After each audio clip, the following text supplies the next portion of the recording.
Today we use Mr. Bump dataset as example to briefly discuss how to run regression analysis in Excel.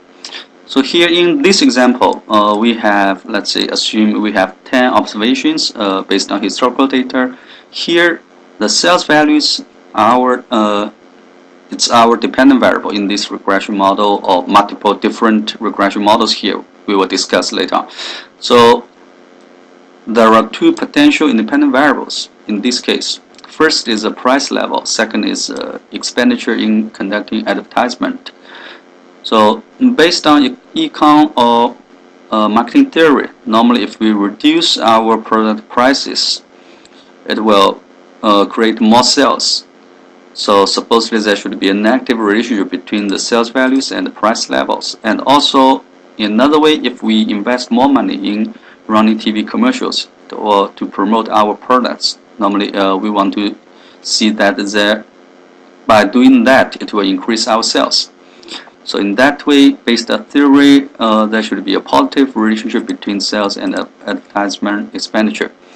So in regression analysis, you say it's easier. First of all, we can run regression model to test whether these kind of relationships exist between price level and sales, or between advertisement expenditure with sales values. Also, we want to use the regression model to predict for the future. Suppose next month, next year, we know that if we reduce the price to be, let's say, $1 per unit, and we increase our advertising expenditure to be, let's say, $30,000. That way, what would be the expected value in our sales values? Okay, so let's, from the starting point, first of all, we discuss simple linear regression model. Since we have two potential independent variables, there are two different simple linear regression models. First model is sales on the price. Second is run regression of sales on advertisement expenditure. So the starting point always for simple linear regression model, we always to using a scatter plot to graphically identify whether there exists obvious linear relationship. So here in Excel, we simply choose scatter plot. So definitely shows a clear negative relationship. But for scatter plot, normally it plot the dependent variable values on the vertical axis and independent variables around the horizontal axis. But in Excel, the default settings, it will always list the first column values around the horizontal axis. So in that way, we just simply switch them. By editing the time series we use, we select the price values and our sales values as Y values here.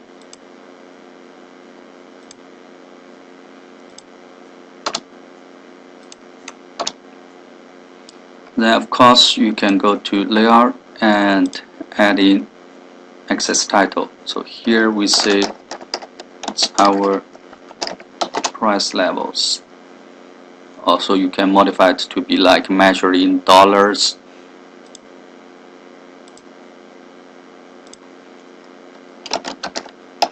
Sales, we say it's measured in $1,000. And of course you can put the title.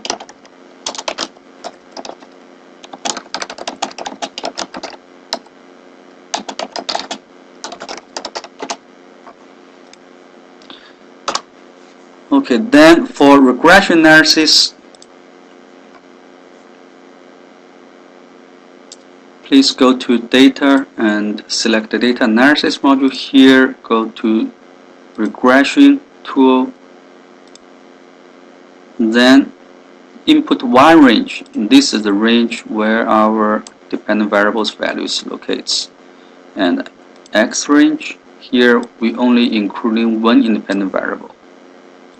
Since we including the first row the labels or the names of the columns, so please check the labels box here. And of course, right now we leave all these other boxes, other options blank, unchecked. So we simply want to generate the outputs for the simple linear regression model. So this is output here.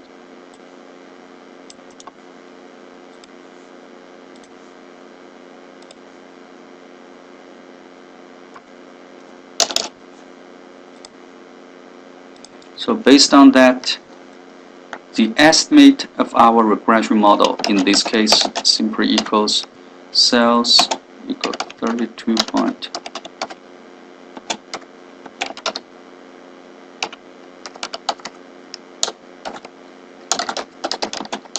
But please do not forget the error term, the epsilon. So in this way, your model estimate is complete. And then second issue, based on the regression model outputs, we can conduct certain tests. First test is in regarding to the significance of our regression model. So you can, for simple linear regression model, you can either using f-test or using t-test based on f-test statistic here, and also this significance of f is simply the p-value of this f-test statistic. So in carrying out this kind of significance test, first of all, both f-test and t-test in simple linear regression model, they are testing the same thing, whether beta subs 1 equals 0 or not. So based on the p-value of this f-test statistic, we say p-value equals 0.001284 here.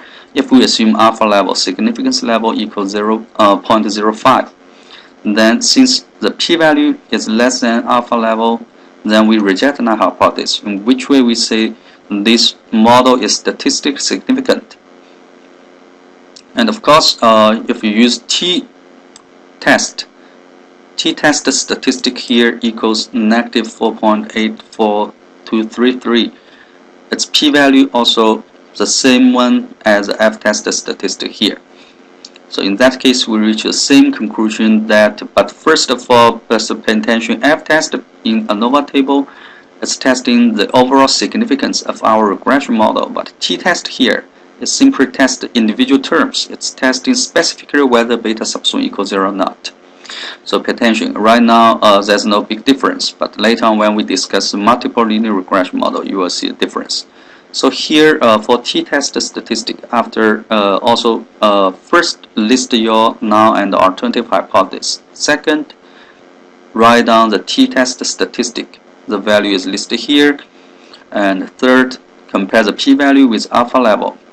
Since p-value is less than alpha equals 0.05, then we reject the hypothesis. We say there's statistically significant evidence that beta sub 1 doesn't equal 0.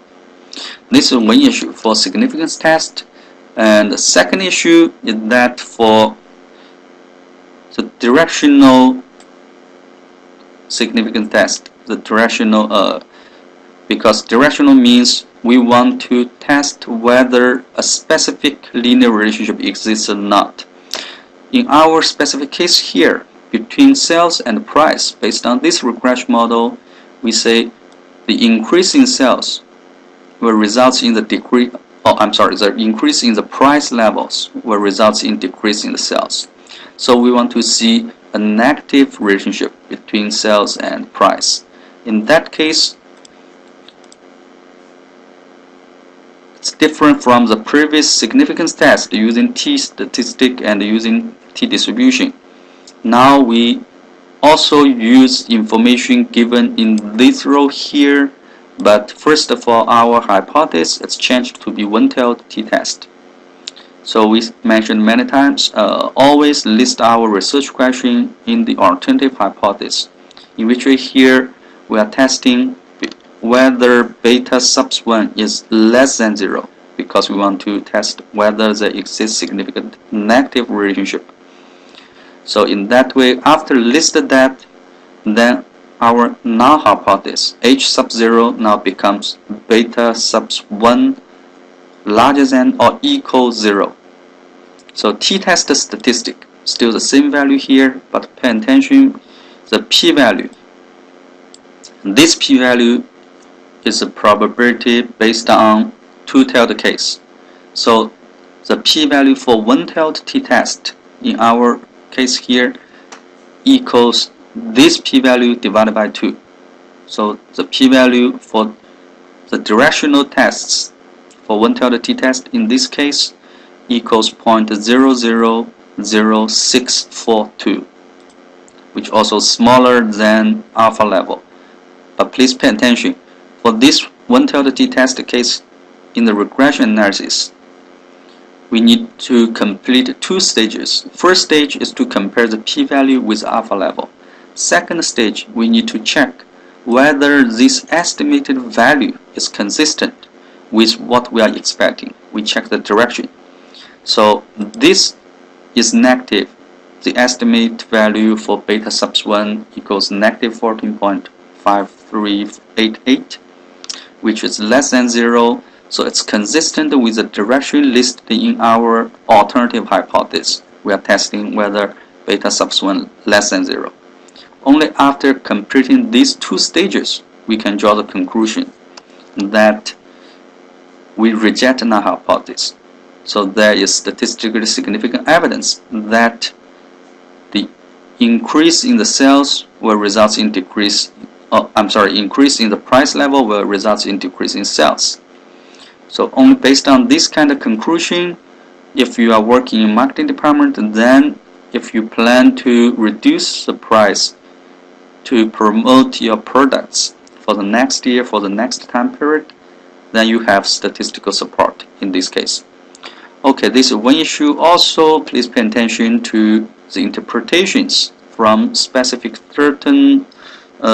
statistics from the output of regression model here. Important thing is that R square simply means here R square equals 0.745613. Also, it's already listed its interpretations in lecture notes, also in textbook. Here simply means 74.56% of the variability or of the variation of our dependent variable, which is the sales values here, can be explained by this regression model, or can be explained, can be captured by the changes of this independent variable, which is price level here in our case. And also to interpret the meaning of this regression coefficient estimate here, negative 14.5388. So also please pay attention. First of all, mathematically it means per unit increase in our independent variable, which is the price level here. So if the price is measured in dollars, so here we say if price level increased by $1, then our dependent variable, which is the sales value, is measured in $1,000, suppose say, then it will decrease by expected value of $14,538.80. Please pay attention. First of all, this value here is it's measuring the changes in our dependent variable per unit increase in our independent variable. But these changes is the expected change. It's on the average change, not exactly sales will reduce by this amount. It simply means the expected sales values will decrease by the amount here. So okay, please pay attention to this kind of interpretation. It's very important. Then we come to another topic, how to compare, because we mentioned there are two potential simple linear regression models here. First, we use price as the independent variable, but also we can use advertising expenditure as the independent variable for running a simple linear regression model. So let's check if we run the regression model again. This time we are using advertising expenditure as the independent variable.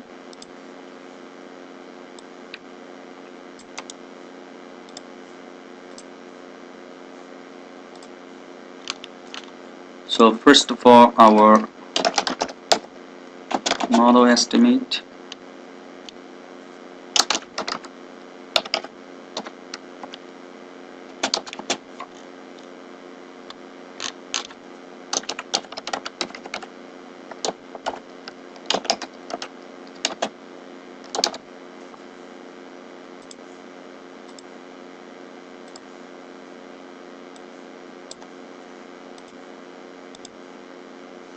This is estimate for a second simple linear regression model.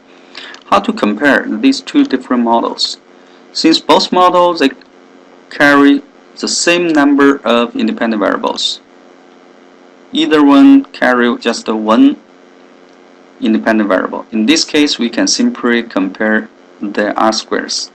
So in this model, the second simple linear regression model experienced 79.48% of the variation in our dependent variable in the sales values here. So which means it performs better compared to previous one. So in which way we can conclude that the second model is the better one. It's more appropriate for us to use to analyze the sales values changes and also to predict the future sales values. So in that way, we are using this one for the prediction if we stick to simple linear regression model. Okay, and then we say we comes to multiple linear regression model. Multiple linear regression model simply means there are more than one independent variables. So here, since we only have two potential independent variables, we say we can run the third regression model which including two independent variables.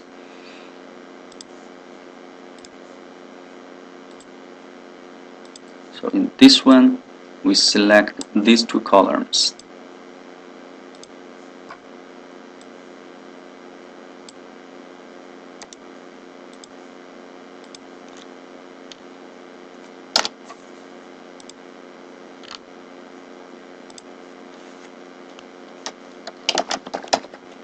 So the model estimate based on the estimate of we call these two values are estimates for partial regression coefficients. Partial simply means we need to take into account the additional inference from other independent variables. So here, oh, I'm sorry.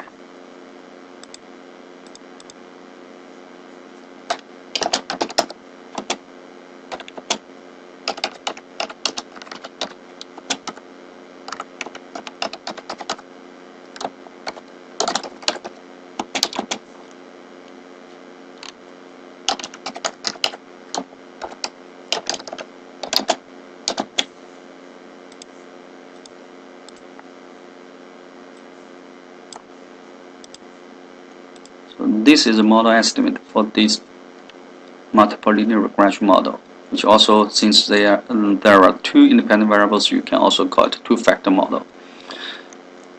Okay, based on this model also, we can carry out a significance test. But pay attention here, right now we have,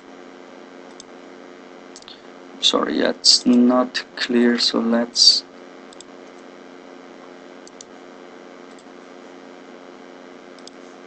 obtain a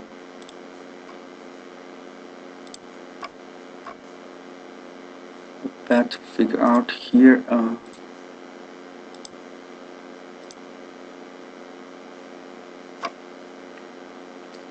So first of all, for significance test, significance simply means any one of these two.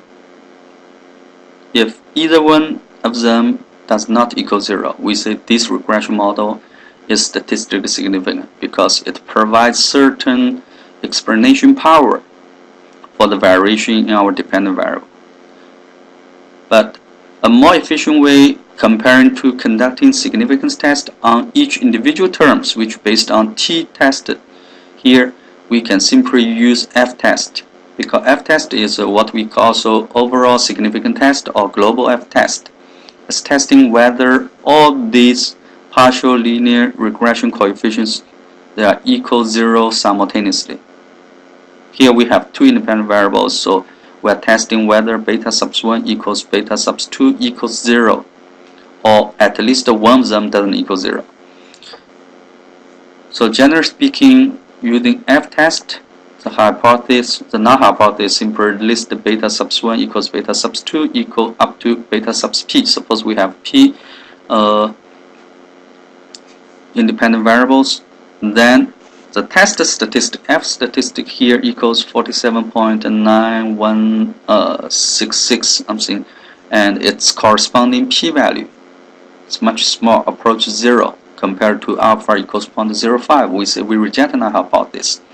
So overall, this regression model is statistically significant. And for individual significance test, we are using t-test statistic and its corresponding p-values.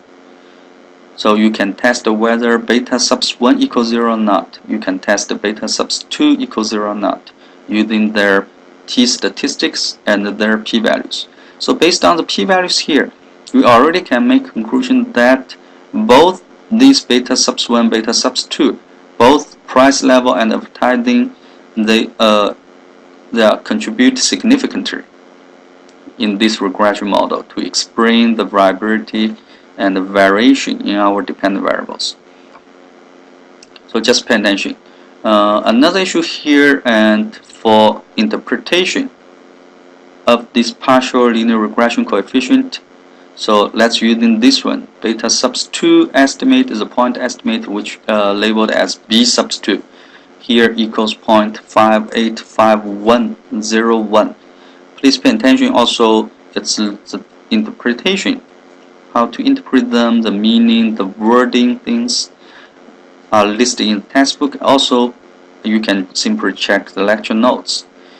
Here we mean that per unit increase in this advertising expenditure, if it's measuring in $1,000, it means if we invest $1,000 more in conducting TV commercials, then our sales values will increase by this unit, by this amount of units. If sales is measured, also it's measured in $1,000, you simply say on average, all the sales will increase by expected $585.10.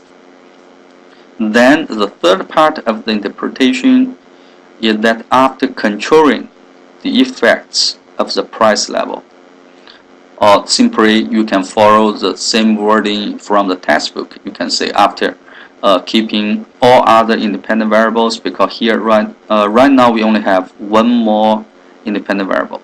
So after keeping the price level constant, or after keeping it unchanged. If you have more than 2 independent variables, suppose we have a multiple linear regression model containing more than 10 independent variables, you can simply say after controlling the effects from all other independent variables, or after keeping all other independent variables constant. So please pay attention to the interpretation of partial linear regression coefficient here. First of all, you should say it's per unit change caused in the amount change in our dependent variables. Second, this change is expected value, expected change. It's on average. It will change by how much. Third, you need to take into account the inference from other independent variables, because this regression model, we say if both of these two individual terms are statistically significant. In our case, they are. So they are jointly work together to influence our sales values. So okay, pay attention to this one. And another issue is that to compare, because right now, whether this multiple linear regression model performs better compared to previous simple linear regression model. We know the previous this model is performance better compared to the initial simple linear regression model using price level as independent variables. So here, because this simple linear regression model and this two-factor regression model here, they are containing different numbers of independent variables. So you cannot simply compare R-squared. You need to compare adjusted R-squared. Adjusted R-squared simply means the R-squared adjusted by different degrees of freedom. So in our case here, R square and adjusted R square of this multiple linear regression model, both of them are larger than R square and adjusted R square of the simple linear regression model. But you need to stick to adjusted R square. So adjusted R square is higher in this model, so this two-factor model performs better compared to previous one-factor model. And sometimes people would like to compare MSEs. For some statisticians, they love to compare MSEs. So which model gives us the smallest MSE? That model is the most appropriate to be used. So just pay attention here. And because sometimes, most often in business analysis, if we contain more than, let's say, 5 independent variables or more than 10 independent variables, in that case, comparing different regression models which contain different numbers of independent variables, sometimes model A has higher R square, but it may contain smaller adjusted R square. So just pay attention to that. Okay, this is one issue. And the second issue, I think, in regarding to the multicollinearity and the adequacy. Also, the third issue is the adequacy of the regression model. Adequacy of the model here in our textbook, also lecture notes, we listed 4 essential assumptions. All those 4 essential assumptions need to be satisfied before you start using the regression outputs estimates to conduct analysis, to conduct predictions. Because if, say, our residual terms, because to test whether our regression model is adequate or not, we simply test whether this residual is normally distributed, it contains 0 mean, there's no autocorrelation things, and the variance are kept constant. So all these kind of things, of course, if we have using statistical software, using like Minitab, SPSS, we can carry out those kind of tests one by one. But since based on this class and this course, I think textbook only simply suggests using the graphical checking. You simply plot our residual terms against the predicted y values, the predicted sales values. So that's the y hat if in general format.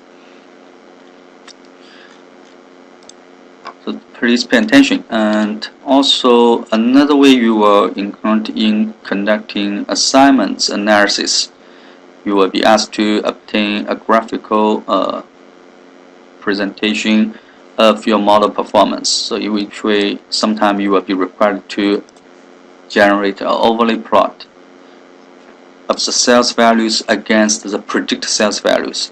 So here in our case, we say the multiple linear regression model performs the best among the 3 regression models we have analyzed here. And to obtain the overlay plot, you simply can check the residual in this box here.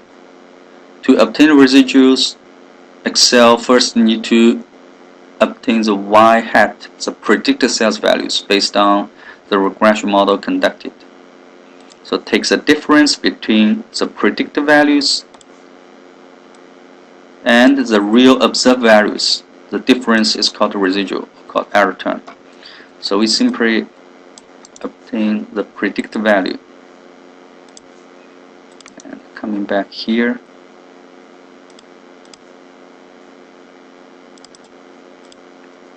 then we plot these 2 columns, the real observed value and the predicted value together to obtain the overlay plot.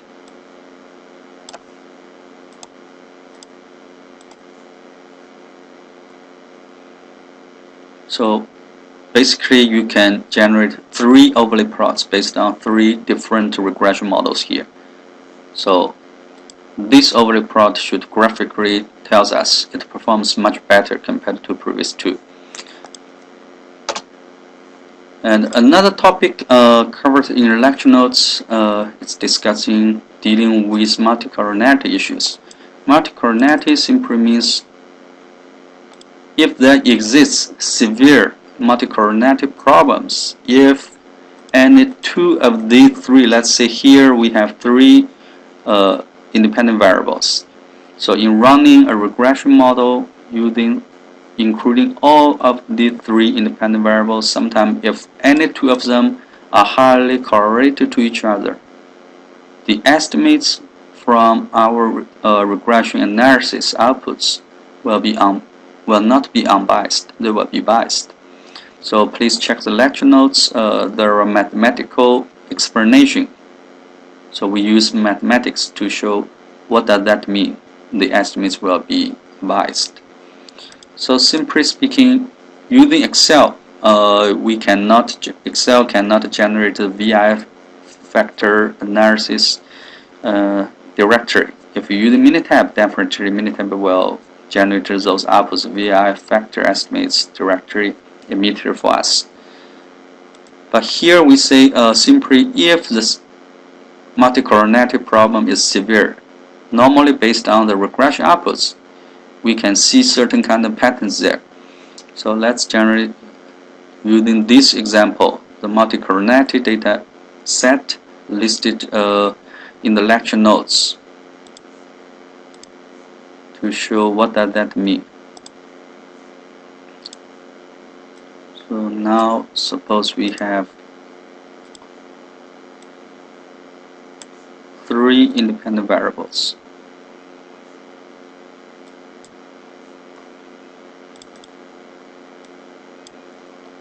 So some interesting things here you observe. First of all, this model performs okay in explaining variability of our dependent variables. Suppose that's sales values. Based on R-squared, it explains 83.49% of the variation of the variability in our dependent variables here. And also overall, the regression model is statistically significant based on p-value of f-test statistic here. But please check the individual significance. So individually, based on p-values here, if we assume alpha equals 0.05, you will see some conflicting information. Overall, the model is statistically significant. It tells us at least one of the three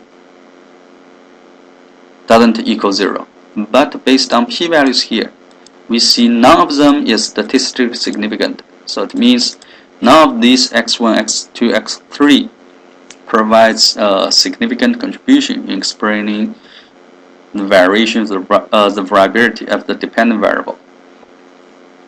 So this is simply an obvious sign of multicoordinarity.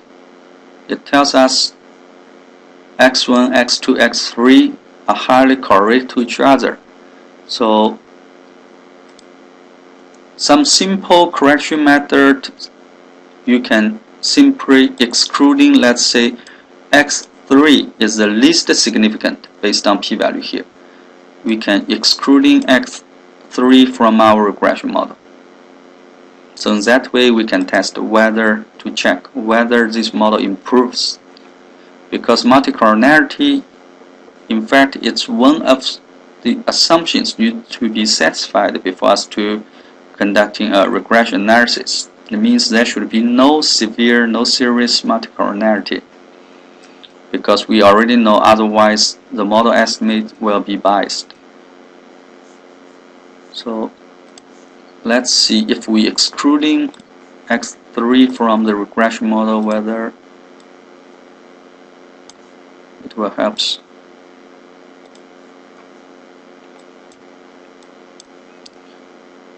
So now, first of all, the overall model is statistically significant, and the p-values here now becomes consistent with the results if we are using f-test, using global f-test statistic and its p-value. So here at least x2 is statistically significant. Beta sub 2 doesn't equal 0 based on the p-value here.